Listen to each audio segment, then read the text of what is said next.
आपका स्वागत करते हैं प्रभु यीशु के अनुग्रह और शांति के साथ। आज हम अपोकैलिप्स 14 की शाश्वत सुसमाचार के अध्ययन को जारी रखेंगे। अब तीसरे दूत के संदेश का विषय होगा। याद दिलाते हुए पिछले एपिसोड में, पिछले अध्ययन में हमने खोजा था भगवान मानवता की स्थिति के बारे में। क्या कहते हैं? धार्मिक संगठनों की, चर्चों की, जिन्होंने भगवान के वचन को नहीं सिखाया है, हमें समझाता है, सिखाता है, वह है यहाँ शिकायत की गई पृथ्वी की कलीसियाएं। आज हम देखेंगे हमारी आत्माओं के दुश्मन शैतान से एक बड़ा धोखा। उन लोगों को गिराने की तैयारी रखें जो पतित संगठनों से भटक गए हैं और ईश्वर की सेवा करना चाहते हैं। यह धोखा लोगों को दो सजाओं को प्राप्त करने की ओर ले जा सकता है, लेकिन बाइबल सिखाती है कैसे इस धोखे में ना आए और सजाओं से बचें। यही हम आज देखेंगे और इस तरह हम अनंत जीवन की ओर बढ़ रहे होंगे। लेकिन इससे पहले हम प्रार्थना करें, हम भगवान से बुद्धि मांगे ताकि हम उनके वचन को समझ सकें। हाँ हमारे पिता, मैं आपसे यह अनुरोध करता हूँ कि प्रभु हम पर अपनी आत्मा की वर्षा करें और हमें आपके संदेश का अर्थ समझने में मदद करें, और इसके अलावा हमें ताकत दो ताकि हम आज्ञाकारिता कर सकें और तेरे मार्ग पर दृढ़ रह सकें। ये वही है जो हम मसीह यीशु के नाम में मांगते हैं, आमीन। हमारा पाठ प्रकाशित वाक्य अध्याय 14 छंद 9 में है। आइए पढ़ते हैं। और तीसरे फरिश्ते ने उसका अनुसरण किया, ऊंचे स्वर में कहते हुए, यदि कोई जानवर और उसकी मूरत की पूजा करता है और ललाट या हाथ पर चिन्ह प्राप्त करता है, वह भी परमेश्वर के क्रोध की वाइन पिएगा, जो स्वयं उसके क्रोध के प्याले में बिना मिलाए डाला गया। और वह पवित्र फरिश्तों और मेमने के सामने आग और गंधक में यातना पाएगा, और उसकी यातना का धुआं सदा के लिए उठता है, और उन्हें ना दिन में आराम मिलता है न रात में। रात में जो लोग जानवर और उसकी छवि की पूजा करते हैं और वह जो उसके नाम का चिन्ह प्राप्त करता है, यहाँ संतों का धैर्य है। यहाँ वे हैं जो भगवान के आज्ञाकारी हैं। जीसस का विश्वास मानवता के लिए सबसे भयानक खतरे इन पंक्तियों में निहित हैं। दो सजाएं उन लोगों के लिए वादा किया जाता है जो जानवर की पूजा करेंगे और उसका चिन्ह प्राप्त करेंगे। पहला उनमें से ईश्वर के क्रोध का प्याला प्राप्त करना है, और उनमें से दूसरा आग से पीड़ित है। हर एक सजा क्या है, बाद में हम पता लगाएंगे कि जानवर कौन है और उसका निशान क्या है, और अंत में हम समझेंगे कि इसे कैसे टाला जाए और कैसे दंड से बचा जाए और अनंत जीवन के मार्ग पर कैसे चले। सबसे पहले हम प्रकाशित वाक्य 15 अध्याय 1 की ओर चलते हैं, और हम भगवान के क्रोध का प्याला देखेंगे। और मैंने एक और महान देखा, और आसमान में एक अद्भुत चिन्ह है। 7 स्वर्गदूत जिनके पास अंतिम 7 विपत्तियां थीं, क्योंकि उनमें भगवान का क्रोध पूरा हो गया था। 7 विपदाएं पृथ्वी पर आई सबसे भयानक सजाएं हैं। कभी कभी आप सोच सकते हैं कि दुष्ट चीजें करता है और बच जाता है। ऐसा ही है, भगवान दंडित करेंगे। दुष्टों को दंड देने में देरी को न्याय की कठोरता से संतुलित किया जाएगा।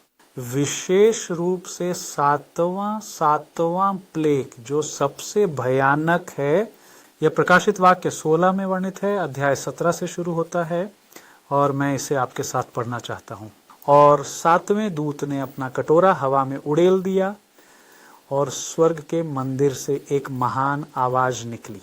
सिंहासन से कहते हैं हो चुका, और आवाजें थीं और गर्जन और बिजली और एक बड़ा भूकंप हुआ, जैसा कि पृथ्वी पर मनुष्य होने के बाद से कभी नहीं हुआ था। ऐसा ही यह महान भूकंप था, और महानगर 3 भागों में बिक गया। और राष्ट्रों के शहर गिर गए और महान बेबीलोन को भगवान ने दंड देने के लिए याद किया। उसके क्रोध की शराब। छंद 21। और आकाश से पुरुषों पर एक बड़ी ओलावृष्टि हुई, एक प्रतिभा के वजन के पत्थरों के साथ। और लोगों ने ओलावृष्टि के प्लेग की वजह से ईश्वर को शाप दिया, क्योंकि उनका प्लेग बहुत बड़ा था। ओलों और पत्थरों की बारिश। यहाँ बाइबल में एक प्रतिभा के वजन के पत्थरों का वर्णन है। यह माप इकाई लगभग 34 किलोग्राम के बराबर होती है। तो आप आकाश से गिरते हुए 34 किलोग्राम वजनी पत्थर की कल्पना करें। स्पष्ट रूप से वे मारने के लिए गिरते हैं। दस्ते, अगर आप हाथ में चोट लगाएंगे तो वह टूट जाएगा, कुचल दिया जाएगा, एक पैर भी कुचला जाएगा।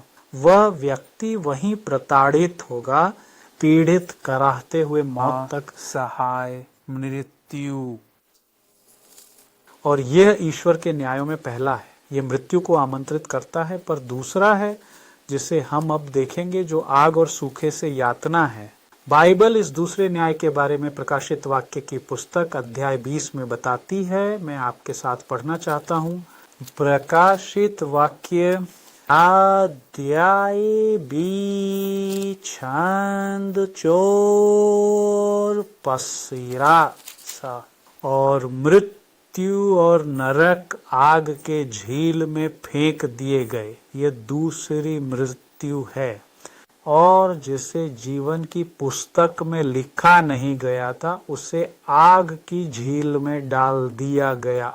यहाँ हम देखते हैं कि लोग पुनर्जीवित होंगे, क्योंकि अगर पापी पहली सजा से मर चुका है तो उसे दूसरी सजा के लिए जी उठना होगा, और फिर वह जला दिया जाएगा। बाइबल सिखाती है हर कोई अपने कर्मों की मात्रा के अनुसार जलाया जाएगा। प्रकाशित वाक्य अध्याय 22 साके खासो कोस्ते।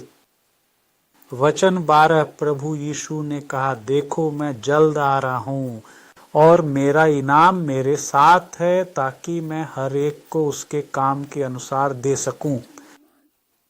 तो जिसने ज्यादा बुराई की है वह उससे ज्यादा जलेगा जिसने कम किया है। लेकिन यह लोकप्रिय विश्वास के विपरीत हमेशा के लिए नहीं जलेगा। तुम मर जाओगे। उन्होंने अपने पापों की कीमत चुकाई। उनके अनुपात में मौत से मिलेंगे। बाइबल सिखाती है कि दुष्टों का जैसे राख, और जो राख में बदल गया है, इसका मतलब है कि पहले ही जल चुका है। मलाकी के अध्याय 4 में मैं आपको साथ में खोलने के लिए आमंत्रित करता हूँ। बाइबल यही कहती है, यह भी कहती है कि संत दुष्टों की राख पर चलेंगे। हम यहाँ 4 बजे आयत 1 पर आएंगे, क्योंकि देखो वह दिन भट्टी की तरह जलता हुआ आ रहा है। सभी घमंडी लोग और सभी जो पाप करते हैं वे भूसे की तरह होंगे, और आने वाले दिन में प्रभु सबको गले लगाएगा, इस तरह की न जड़ रहेगी न शाखा। आयत 3 और तुम दुष्टों को कुचल दोगे, क्योंकि जिस दिन मैं करूंगा उस दिन तुम्हारे पैरों के नीचे की राख बन जाएगी, ये कहता है प्रभु सेनाओं का। स्पष्ट रूप से दुष्ट लोग नहीं रहेंगे, हमेशा के लिए नहीं होंगे, इसमें कोई शक नहीं। उपदेश के अध्याय 1 छंद 16 सी आज्ञा 16 में बाइबल कहती है कि दुष्ट लोग ऐसे होंगे जैसे वे कभी अस्तित्व में ही नहीं थे। इसलिए किसी को हमेशा के लिए मिटा दिया गया, हटा दिया गया, दंड भुगता, अपने पापों के लिए पीड़ित और मर गया के बारे में सोचें।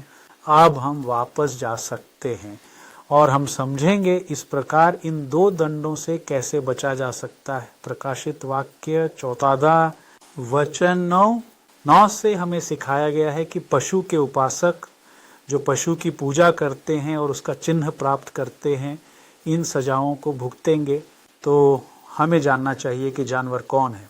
इसके लिए हम प्रकाशित वाक्य अध्याय 13 चौथी आयत में जाए। इसे इस प्रकार कहा जाता है, और उन्होंने उस ड्रैगन की पूजा की जिसने जानवर को अपनी शक्ति दी, और उन्होंने जानवर की पूजा की यह कहते हुए कि जानवर के समान कौन है जो उससे युद्ध कर सके। यहाँ कहा गया है कि जानवर की पूजा की जाती है, इसीलिए वह एक धार्मिक नेता है, यह धर्म से संबंधित है। फिर आयत 7 में हमें उसकी अन्य विशेषताएं मिलती हैं और उसे संतों से युद्ध करने और उन्हें हराने की अनुमति दी गई थी और भगवान ने उसे हर जनजाति, भाषा और राष्ट्र पर शक्ति दी। इसलिए वह धार्मिक नेता जानवर, वह भी विश्वासियों का पीछा करता था और उन्हें मार डालता था जो भगवान की सेवा करते थे, और इसके अलावा उसे राष्ट्रों पर अधिकार था। इतिहास यह हमें बिना किसी संदेह के समझने में मदद करता है कि यह नेता मेल खाता है। मध्यकालीन पोप को, मध्य युग के पोप को, उस समय पोप की पूजा की जाती थी आज के दिन में या हमारे समय में, लेकिन साथ ही वह बाइबल के छात्रों का पीछा करते थे और उन्हें मार डालते थे। एक कार्य का किसी व्यक्ति के द्वारा, उदाहरण के लिए बाइबल का एक पृष्ठ हाथ से कॉपी करके अपने कपड़ों में ले जाना, यह मौत की सजा से दंडित एक अपराध माना जाता था और व्यक्ति को मृत्युदंड सुनाया जाता था और राज्य सजा को अंजाम देता था। या तो चिता पर जाता था या खूंटे पर। शक्तिशाली, इसके अलावा उस समय पोप की राजनीतिक शक्ति इतनी अधिक थी कि कभी कभी उसे किसी को सिंहासन संभालने की अनुमति देनी थी। उदाहरण के लिए एक युवा सिंहासन पर आरूढ़ होने वाला था, सिंहासन का उत्तराधिकारी अनुमति की प्रतीक्षा कर रहा था। पोप का 2 स्वप्रलय का जानवर है। अब पोप की अधिकारिता का चिन्ह क्या है? उनकी अधिकारिता की मोहर खुद चर्च द्वारा लगाई गई है और मैं यहाँ आपके लिए एक संदर्भ पढ़ूंगा। वह लंदन, ओंटारियो के कैथोलिक रिकॉर्ड से है। 1 सितंबर यानी 1923 का पहला दिन। रविवार हमारी पहचान का प्रतीक है। चर्च बाइबल से ऊपर है। ठीक है। और शनिवार की पूजा को रविवार में स्थानांतरित किया गया। ये उस तथ्य का प्रमाण है, इसे है। इसलिए यहाँ खुद टेक्स्ट द्वारा विवाद स्थापित किया गया है। चर्च यानी पोप लोगों से रविवार को विश्राम के दिन के रूप में मनाने का आह्वान करता है। भगवान शनिवार के दिन को आज्ञाकारिता का प्रतीक बनाया गया।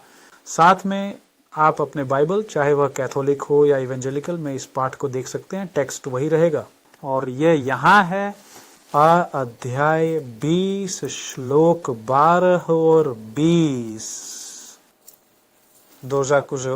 12 और मैंने उन्हें मेरे शब्दात भी दिए ताकि यह हमारे बीच एक निशानी का काम करे, ताकि वे जान सके कि मैं प्रभु हूँ जो उन्हें पवित्र बनाता हूँ।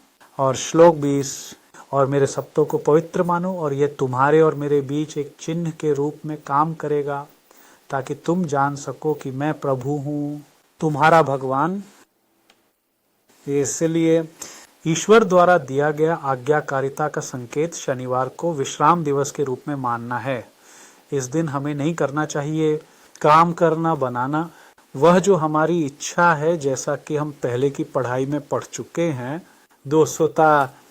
दूसरी ओर पोप रविवार को मांगते हैं, जो जानता है कि ईश्वर शनिवार को मांगता है और रविवार की अवधारणा को बढ़ावा देने पर जोर देता है, क्योंकि पोप ने कहा यह व्यक्ति जानवर के निशान को प्राप्त करने की तैयारी में है और वे जो जानवर का चिन्ह प्राप्त करेंगे उन्हें भगवान द्वारा संरक्षित नहीं किया जाएगा, केवल वे जिनके पास भगवान का चिन्ह है। और एक विशेष अवसर है, यहाँ तक कि प्रकाशित वाक्य की पुस्तक में भी मैं आपके लिए पढ़ना चाहता हूँ। यह अध्याय 9 में है, आयतें 3 और 4। इस समय कुछ ऐसा बताया गया है जो होने वाला है। एक, क्या आपदा कुछ बुरा है? परंतु भगवान के सेवक जिनके पास उसका चिन्ह है संरक्षित किए जाएंगे। देखिए आयत 3, और धुएं से टिड्डियां धरती पर आईं और उन्हें पृथ्वी के बिच्छुओं की तरह शक्ति दी गई। उनसे कहा गया कि वे पृथ्वी की घास को, न हरियाली को, न किसी वृक्ष को नुकसान पहुंचाएं, केवल मनुष्यों को ही, जो माथे पर नहीं है वह संकेत भगवान के लिए। आज्ञा का पालन करना कितना अच्छा है और जानना कि भगवान हमारी रक्षा करेंगे। उद्घाटन 14 में देवदूत समाप्त करता है।